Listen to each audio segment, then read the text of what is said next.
Hello. हा भैया साहेब. हा भाऊ, मी तुम्हाला 2 फोन लावले, नंतर मग आता ह्याला बोललो, राहुलला बोललो डिटेल मध्ये आणि ह्यालाही बोललो गोरेनला. बर. त्यांना तुमचा फोन लागला नाही म्हणून मग त्यांना बोललो. 2दा फोन लावला, तुम्ही बघा मिस्ड कॉल आहे का नाही तुमचे. बोला ना. हा, तर काय झालं आता अर्जुनराव साक्षीदार आहेत. अर्जुनरावला सुद्धा अर्जुनराव पण बोलले, मी पण बोललो, दानवेंना दोघांनी बोललो. तर ते म्हणले भैया साहेब आम्हाला काही प्रॉब्लेम नाही, तुम्ही पुढे दिलं तर आमचं काय अडचण नाही, पण ह्या वेळेस आम्हाला दिलं पाहिजे. तर काय बोलणार आम्ही. मी त्यांना एवढं टोकाचं झालं भांडण.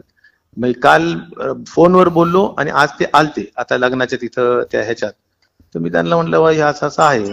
तर ते म्हणलं आपण पहिल्यांदा बोललो बबनरावांना, त्यात आले नाही, चर्चेत नव्हते, हे नव्हते. मी म्हणलं ते काही असो, पण माझं त्यांच्याकडून एवढंच झालेलं की आपल्याला राहुलला उपाध्यक्ष करायचंय. तर ते आता तुम्ही असं मला वाटतं की ह्यावेळेस सोडावं.